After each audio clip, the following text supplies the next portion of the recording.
Good evening. We bring you the latest in the world of sports. I'm Paulo Del Rosario. We give you the conversations you want to hear from your favorite sports icons and athletes. I'm Boom Gonzalez, and in tonight's game plan, we'll break down that record-breaking match, or matches rather, and latest standings in the 2022 PVL Reinforced Conference. We'll also take an inside look at the stories of our Gilas Pilipinas players fresh off their fifth window sweep in the FIBA Basketball World Cup Asian qualifiers. Buckle up, sports fans. Let's get in the game.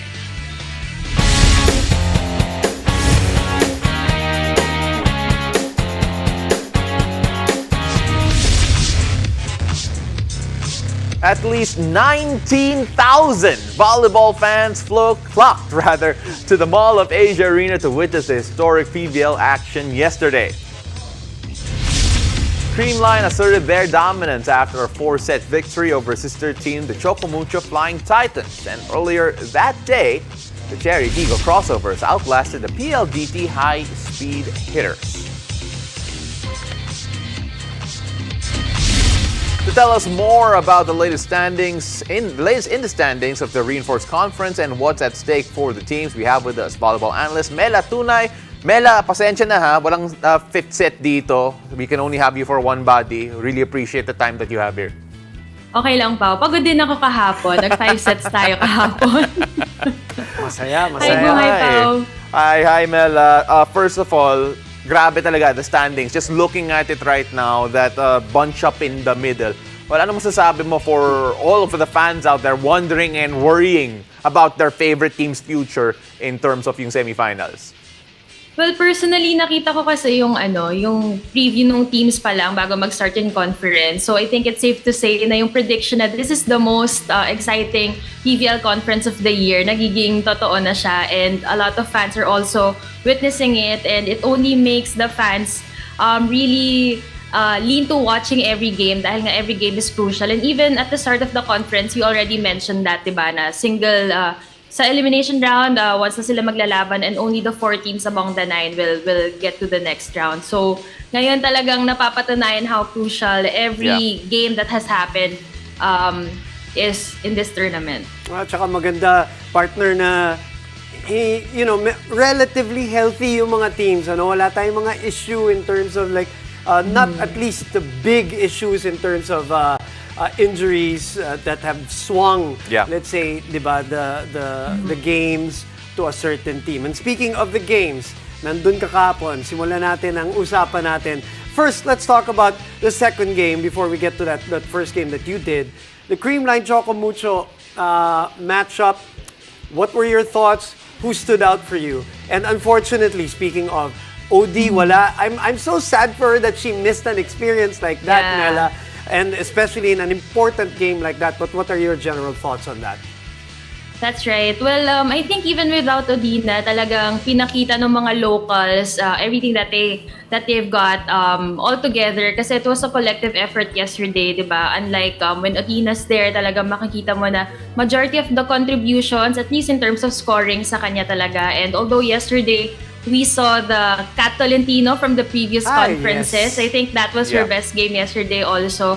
But there were a lot of contributions, even from the middles, diba? I honestly think that first set win is also because of their middle game. And that first set, we were all receiving very well also, with Des Cheng having 16 receptions on top of so many stats that she brought in the game yesterday. So I think it was, the first set was really their best all-around performance in that game. 7 aces yung si Des Cheng in that match, right? Grabe, and you take a look at the atmosphere. We're just seeing the highlights a while ago, and grabe, the goosebumps are still there. You take a look at the game that happened before that, though, kasi grabe, importante rin yun, especially for what happened for PLDT. It was Cherry against PLDT. You take a look at that. PLDT obviously falling a bit short. Pero nagulat ka ba with the level of fight that they did show against a team that, at least on paper, looked the favorite in that particular matchup? I covered the game with Eric, and habang nagpi-pregame pa lang kami, sinabihan ko na siya. Sabi ko, alam mo, feeling ko mas exciting tong first game kaysa sa second game. Kasi looking at it, diba, sa standings, magkalayo sila eh. I think 7th ang PLDT, diba? And number 2 ang Cherry Tigo. But despite that, Cherry Tigo coming off from back-to-back losses, PLDT naman coming off from back-to-back wins. So, we know naman na sports is a game of momentum. So, para sa akin, malaking factor yon, and it's exactly what we saw transpired yesterday, di ba? Talagang agawan lang ng momentum, and I guess kinulang lang yung PLDT in terms of yung consistent na contributors, kasi nung time naman na nag-explode itong si Del Palomata in the 5th set, talagang we were all at the edge of our seats, di ba? It just so happened na even the last 2 errors came from her. She was actually in tears after the game. Yes. So, nakakalungkot, but it was totally the best game that she had yesterday was in that 5th set. That's right. And credit also to Cherry Tigo. We all know already what Mama B has been doing, Chakanandang in her breakout conference. Pero yung timing nung offensive explosion ni Sivievich partner, medyo, is that a sign of things to come when they make their run to the semifinals, that they have a little more offense coming from Sivievich? Well, yun naman yung maganda kasi, di ba, in their past games nga, it's really the locals na nagta-top score, and I guess playmaking is also a big factor dahil talagang napaka-balance ng scoring, and a lot of the spikers from Cherry Tigo are part of the top scorers. Magkakasunod sila at 12, 13, 14, and Mama P even at number 5, di ba? So it goes to show about the offensive game of Cherry Tigo. But I think na-force din mag-point ng mas marami itong si Sivievich kasi si EJ Lowry had a so-so game yesterday. So-so dahil nakita naman natin yung game niya when she's as confident as her usual. But yesterday, mukhang tinatansya niya pa. Eventually, towards the end, nakapag-produce ulit siya. But I guess that's what forced also itong si Sivievich to support Mylene Paat in terms of scoring. Let's take a look at the games that's happening tomorrow. Kasi syempre, a lot of playoff implications with regards to that. The Petrogas Army game in particular. For Petrogas, it might as well seal their spot going into the semis. But then, based on the past few days, I don't think any result is really sure anymore, diba? Yeah. And even that Army Creamline game, diba, there was even an upset scare on the side of Creamline, diba? Dahil nagpipeak din yung Army. So, I guess common naman yan sa yung mga lower seeded teams na kapag alam nila na out na sila, they play more relaxed, no pressure. So, mas nagiging maganda yung performance nila. So, dapat talaga walang complacent among the teams facing the lower seeded team. And nga, tomorrow maghaharap ang Petrogas at itong Army. So, I guess kailangan lang kontrolin ng Petrogas talaga yung mga situations na kontrolado nila, kasi the last thing we want is magka-tie-tie talaga sila lahat at maguluhan tayo lahat. But there's a possibility, diba? So, yun ang kailangan nilang iwas. Okay, quickly, Mela, we have 1 minute for this one. Big game, Signal F2, sino Llamado dyan? Kasi Llamado and Petrogas over Army, but sa Signal and F2, important matchup. What are your thoughts on that? Quick lang. Well, I think even the players who will be available to play tomorrow will be a big factor. As we know, si Calais wasn't able to play in their game against Takari, and the result wasn't the best result that they were expecting. So tomorrow, lahat tayo nakaabang kung full lineup ba itong F2 going up against Signal. Kasi for Signal naman, si Ces Molina have been picking up her game also. So I think a steady Ces Molina will be key for Signal naman. Kasi that game against F2, yung Akari, doon sila nakapuntos na marami, di ba? Of course, with Priscilla Rivera. But that F2 versus Creamline game, itong si Kiana D really did her homework to contain Gemma Galanza and Alyssa Valdez. So I think the open spikers will be key para to get ahead of F2. So tomorrow, ayan, nakaabang tayo if Calais will be there also to spark things up for the F2 movers. Alright. Mela, maraming salamat. Thank you very much for all the breakdowns. We appreciate the fact na ang linis ng background model. Normally, it is not. Oo, maraming salamat, Mela. We'll see you soon, thank you, partner. Thank you, guys. Thank you. Happy weekend. You. And for everybody, here's how you can watch the upcoming matches in the 2022 PVL Reinforced Conference. All of the games are live on One Sports, One Sports Plus, Signal Play, and Smart Giga Play every Tuesday, Thursday, and Saturday. And after the break, we'll hear about Ange Kwame's triumphant return after missing 2 windows for Gilas Pilipinas. Stay tuned. You're watching The Game.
Ange Kwame yearned for the chance to play for Gilas once again, with the UAAP taking a break in their men's basketball competitions. Ateneo starting center finally got the opportunity to wear the country's colors once more.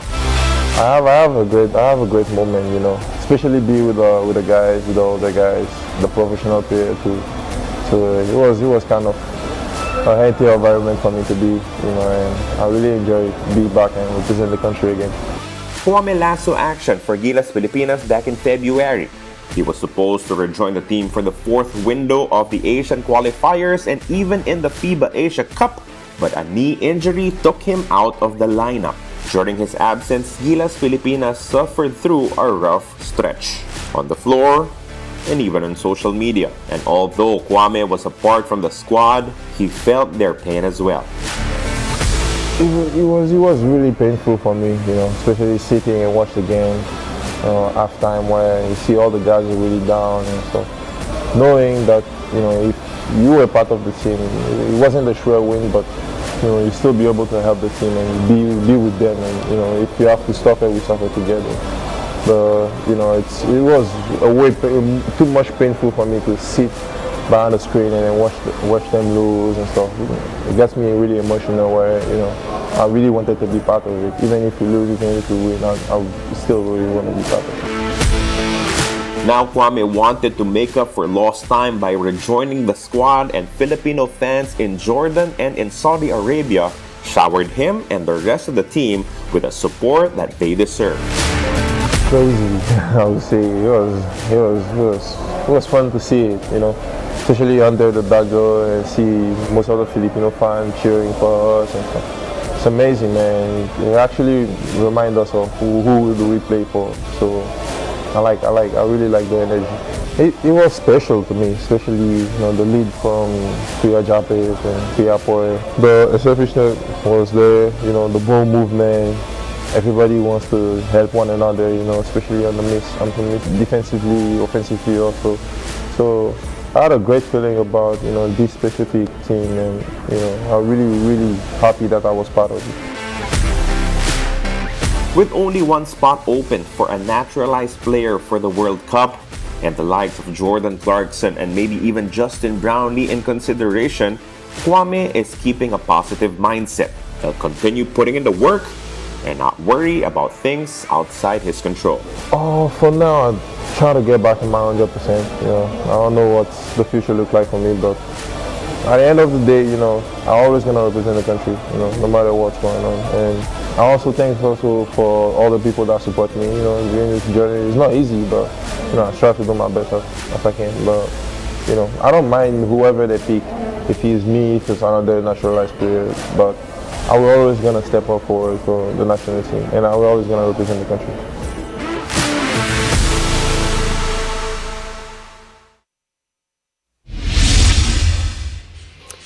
Now let's move over to the story of a hooper fulfilling his childhood dream of representing the country. Calvin Oftana never thought it was even possible, but here he is, repping the Gilas jersey. Let's watch this.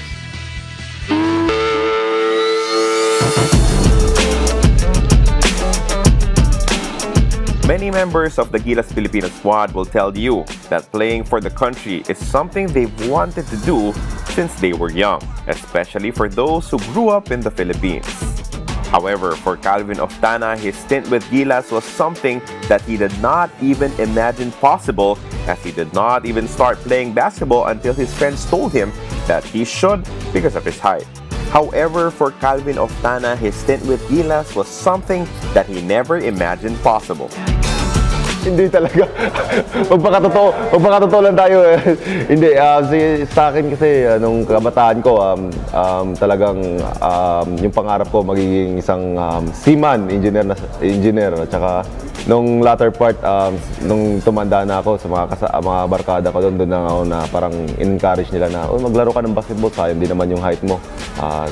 Naging 6'2" ka, tapos hindi ka naglalaro ng basketball. So parang doon ako na-encourage na, sige, pursue ko tong bagay na to, which is napaganda naman. Nung nag-basketball ako, wala akong idea kung sino mga player sa PBA. Nalaman ko na lang nung nasa college na ako dito sa San Beda. From nothing to something, parang ganun na bagay. Wala akong idea sa world about basketball, tapos pagdating ko ng high school, doon na ako parang naging player, as a basketball player na parang naging step by step na napunta sa Maynila, tas nag-Gilas, tas D-League, tas PBA. Yun na parang naging ng basketball career ko. Calvin spent many hours as part of the training pool for the FIBA Asia Cup qualifiers before he entered the PBA draft in 2021. With his size, skill, and athleticism, he was a natural fit for a Gilas swing. After landing with TNT, he now has a chance to spend more time with Gilas and TNT head coach Chot Reyes. But the youngster is also relishing the chance to learn from his assistant coaches as well. Nandun din naman nandito na ako, tapos yung coach ko sa Tokentex at sa Gilas, same lang din naman, saka coach team, which is a high caliber coach, championship coach. So yung kanila sa akin is may matutunan ako this window, and having these guys, mga teammates ko, having fun playing with them, nasa bench man or naglalaro, talagang nag-i-enjoy ako. Aside from the coaches, Oftana is also picking up a lot of great things from the PBA's most valuable player in Scotty Thompson. The two have been roommates for the entire trip and they've been inseparable. Calvin is seeing how Scottie conducts himself, not as a big shot even with his championships and his accolades, but simply as just one of the guys. Yung mga kasama ko talagang kakilala ko na eh. So sobrang close ko na. Kay Scottie, lahat na ng mga kalukuhan namin sa loob ng court, sa labas ng court, at saka sa room namin, kasi magkasama kami. Hindi ako nagsasawa sa kanya. Sobrang kulit kasi. So siguro naging inspiration ko na rin yung mga ginagawa niya sa loob ng court. Kasi pag nasa labas ng court, di mo makikita yung mga ganung bagay. Di mo makikita yung Scottie Thompson thing na sa labas ng court. For Calvin, it's all about maximizing this opportunity. Being in the pool means that he has a shot at making it into the final 12 for the World Cup. It's all about giving his best and enjoying the ride. Sobrang excited tsaka sobrang blessed ko sa sarili ko, tsaka sa family ko na sumusuporta sa akin, tsaka sa mga coaches ko na napagdaanan kong mga coaches, na minold nila ako para maging ganito ako ngayon.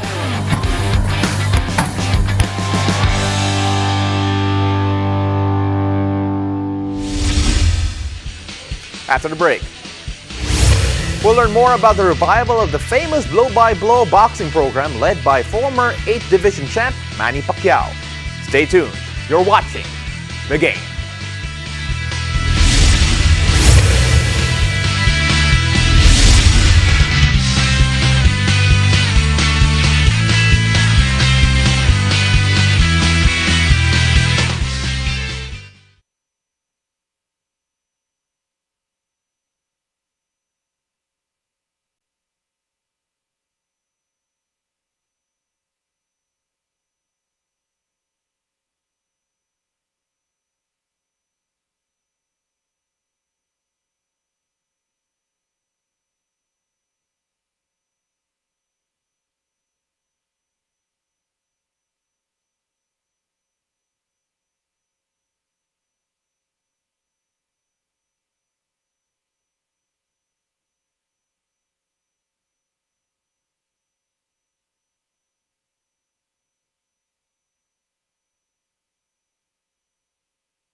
Welcome back to The Game.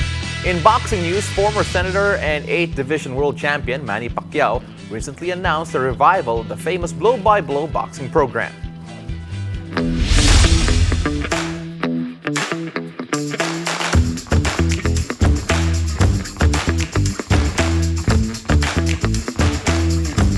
The man himself, the legend, our hero, Senator Manny Pacquiao. Kung ano man yung hard work ko, hardship ko sa buhay doon sa Maynila na pinagdaanan noong araw na yun, eh hindi po ako mahiyang isabihin at ikwento sa mga tao, lalong-lalo na sa mga bataan para maging inspirasyon nila ang aking pinagdaanan sa hirap ng buhay na huwag sumuko. Napaka-importante itong Blue by Blue na mabuhay muli para magbigay ng chance and opportunity sa lahat ng mga young boxers na makapagdala ng karangalan sa ating bansa. Itong goal ng Blue by Blue na magkaroon ulit tayo ng maraming champion sa larangan ng boxing dahil dyan tayo nakilala at nagkaroon ng respeto sa buong mundo. Nako, tuloy-tuloy ito, palakihin natin ito at ang Blue by Blue magpo-promote ng World Championship at least twice a year. This is another platform for Filipino fighters kasi unti-unting binabalik din ni Senator Manny yung boxing at papasalamat hindi lang ako, pati para buong Philippine boxing. It's a big boost for Philippine boxing. This is the time na mabigyan natin sila ng break. Ang dami talaga natin mga boxingero magagaling na pwede magiging world champion. Sinabi ko sa iyo, Manny, you are an epitome to be duplicated. I hope na ikaw ang maging modelo ng ating kabataan. Kailangan nito, blow by blow, na-expose sila. Kaya para sa akin, ang ganda nitong ginawa nito ni Manny. Sa pababagitan ni Manny, inilagay niya ang Pilipinas sa mapa ng international boxing. Nakilala ang Pilipino because of that eh. Kaya nga, ang sabi ko bakit hindi natin gawin ito ulit? For all you know, magkaroon pa tayo ng maraming Pacquiao. Who would better expose the Philippines again? We at Signal TV, TV5, and One Sports are exhilarated to partner with Senator MP and to revive the Blue by Blue. With what's happening to our Filipino boxer, lalo na nung nag-Olympics tayo ng 2021, nakakuha tayo ng mga medals. We at Signal would like to support that and make sure na nabibigyan ng avenue yung mga grassroots boxers natin. And again, super excited na i-house yung Blow by Blow on a Sunday at 8:30 p.m. starting January next year. So malaking boost ito sa moral ng Philippine boxing and avenue sa mga boxers natin na dapat talaga sinusuportahan natin palagi kasi meron talagang talento ang Pilipino lalo na sa larangan ng boxing. Maraming salamat sa ating mga Pilipino, sa lahat ng mga boxing fans. Please support Blow by Blow. At ito ay napaka-exciting na mga events na darating ang Blow by Blow dahil magbigay ng chance ito sa ating mga grassroots level na ma-develop natin yung mga young boxers na may potential. We shift over to the latest from the 29th edition of the Nomura Cup, held at the Manila Southwoods Golf and Country Club. Now, after 4 days of competition, Japan takes home their 10th overall title led by Yuta Sugiura and Minato Oshima's stellar showing. Finishing second is Singapore, with Korea claiming the third spot. Meanwhile, Team Philippines finishes at 11th after a solid team effort from Christopher Arevalo, Kobe Rolida, and Eli Becerra. Thank you for joining us. Happy weekend. I'm Boom Gonzalez. Catch us weeknights here on One News, One Sports, and One Sports Plus. I'm Paulo Del Rosario, and this has been The Game.